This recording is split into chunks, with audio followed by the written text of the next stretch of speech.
பெரிய ஸ்டார் சின்ன ஸ்டார்லாம் இல்லைண்ணே, யார் நடிச்சாலும் நல்லா இருந்துச்சுன்னா படம் கண்டிப்பா ஓடும். அழறாங்க அவங்க. என்னம்மா படம் பார்த்துட்டீங்களா? பிடிச்சதா உங்களுக்கு? Bharat Institute of Higher Education and Research, Chennai. Admissions open for BTech, BSc Agri, BPharm, Nursing, Paramedical and Arts and Science courses. அல்லாதீங்க ஏதோ வரேன் நானு. அல்லாதீங்க, நான் வரேன். ஒரு 2 நிமிஷம் இருங்க, நான் பிரஸ் மீட் முடிச்சுட்டு வரேன்.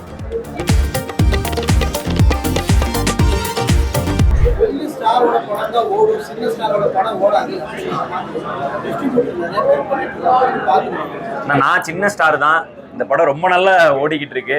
அதனால அது வந்து இப்போ பெரிய ஸ்டார் சின்ன ஸ்டார்லாம் இல்லைண்ணே, யார் நடிச்சாலும் நல்லா இருந்துச்சுன்னா படம் கண்டிப்பா ஓடும். மக்கள் வந்து கொஞ்சம் நல்லா பிரிச்சு பார்க்க ஆரம்பிச்சிட்டாங்கன்னு நினைக்கிறேன். ஏன்னா கதை நல்லா இருந்தா, டாக்ஸ் நல்லா இருந்தா, எதை பத்தியும் யோசிக்காம ஃபேமிலியா தியேட்டருக்குள்ள வர்றாங்க. ஸோ அந்த வகையில கதையை பொறுத்தும் மக்கள் உள்ள வர்றாங்கிறது சந்தோஷமான விஷயம். உதாரணத்துக்கு வந்து லாஸ்ட் இயர் பாத்தீங்கன்னா 2023ல சக்சஸ் ஆன எல்லா படமுமே சின்ன படம் தான். குட் நைட், டாடா, அயோத்தி, போர் தொழில் எல்லாமே சின்ன படம் தான். சித்தா எல்லாமே. ஸோ சின்ன படங்கள் மக்கள் பார்த்துட்டு தான் இருக்காங்க. மக்கள் வந்து சின்ன படம் பெரிய படம் பாக்குறது இல்ல, நல்ல படம் தான் பாக்குறாங்க. பிடிச்ச படம் அவ்வளவுதான், ரசிக்கிற படம் தான் எல்லா படமும் பாக்குறாங்க. ஓடிடில வர்றதுனால ப்ராப்ளம் சொல்ல முடியாது. ஓடிடி ஒரு பெரிய ரீச்சை தருது. நான் படம் தியேட்டர்கள்ல வந்து ஓடி முடித்த பிறகும் மக்கள் வந்து ஒருவேளை அந்த படத்தை மிஸ் பண்ணிட்டா அதை பார்க்கறதுக்கான வாய்ப்பு ஓடிடி கொடுக்குது. அதே சமயத்தில் ஓடிடியில் பார்த்துக்கலாங்கிற மனநிலை கொஞ்சம் இருக்கிறதுனால தியேட்டருக்கு வர ஒரு மனப்பான்மையும் கொஞ்சம் குறையுது. அது வந்து குட் ஆர் பேடை இப்போ நம்ம இந்த இந்த நேரத்தில் நம்ம அதை சொல்லிட முடியாது. இன்னும் சில ஆண்டுகள் போக போக இது என்ன ஆகுங்கிறத நம்ம டிட்டர்மைன் பண்ணலாம்.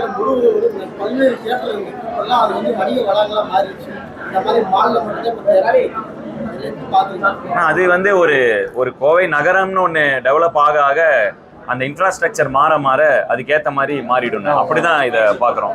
அழறாங்க அவங்க. என்னம்மா படம் பார்த்துட்டீங்களா? பிடிச்சதா உங்களுக்கு? வேற ஏதாவது கேள்விகள்? சார் சொல்லுங்க சார். அல்லாதீங்க ஏதோ வரேன் நானு. அல்லாதீங்க, நான் வரேன். ஒரு 2 நிமிஷம் இருங்க, நான் பிரஸ் மீட் முடிச்சுட்டு வரேன். சாரிண்ணா. ஆமாங்கண்ணா.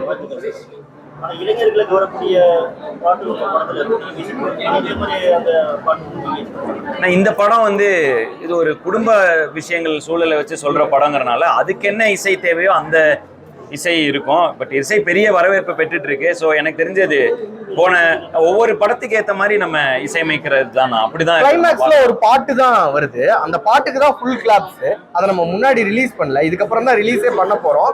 ஸோ அந்த கிளைமேக்ஸ் சாங்க்கு பயங்கரமான ரெஸ்பான்ஸ் இருக்கு. ஸோ சாங்கா அந்த இடத்துல ஒரு பெரிய சக்சஸ் ஆனதுனால பாட்டு போடுறது தான் கரெக்ட்னு நான் நினைக்கிறேன். புரியலங்க. அது மாதிரி கொண்டு போயிட்டு அது மாதிரி இருக்கும்ண்ணே. டைரக்டா அப்படி இருக்காதுன்னு அதோடைய அந்த சமுதாயம் அவங்க மேல என்ன பிரஷர், அவங்க தாய் தந்தை, இந்த மாதிரி நிறைய விஷயங்களை பத்தி பேசுதுண்ணே.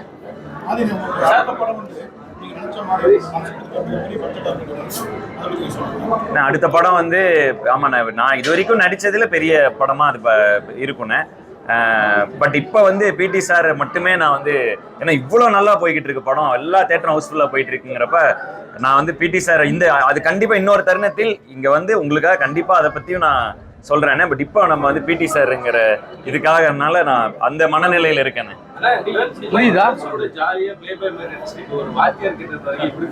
ஒவ்வொரு படம் கதைக்கேற்ற மாதிரி நடிக்கிறோண்ணே, அவ்வளோதானே. எல்லா படத்துக்கும் கதையில நம்ம பொருந்திட்டோம்னாலே ஹாப்பினே. ஓகே. அடுத்த படம் வேற மாதிரி இருக்கும், இதுலயும் ஜாலியா இருக்கும். இந்த கதைக்கு இதானே. ஆமாண்ணே, ரொம்ப சந்தோஷமா இருக்கு. அத்தனை சீனியர் ஆர்டிஸ்ட் இந்த படத்துல, ரொம்ப சந்தோஷமா இருக்கு. இவங்க எல்லாரும் கூட நடிக்க எனக்கு ஒரு வாய்ப்பு கிடைச்சது. எங்க தயாரிப்பாளர் ஐசரி கணேசன் அவர்களுக்கு தான் இதுக்கு நான் நன்றி சொல்லணும். ஒரு கதையில இவ்வளவு ஆர்டிஸ்ட போட்டு அந்த படத்தை பெருசு பண்ணியிருக்காரு. ஸோ அவருக்கு என்னோட இந்த நேரத்தில் என்னோட நன்றியும் தெரிவிச்சுக்கிறேன். Thank you. Bharat Institute of Higher Education and Research, Chennai. Admissions open for BTech, BSc Agri, BPharm, Nursing, Paramedical and Arts and Science courses.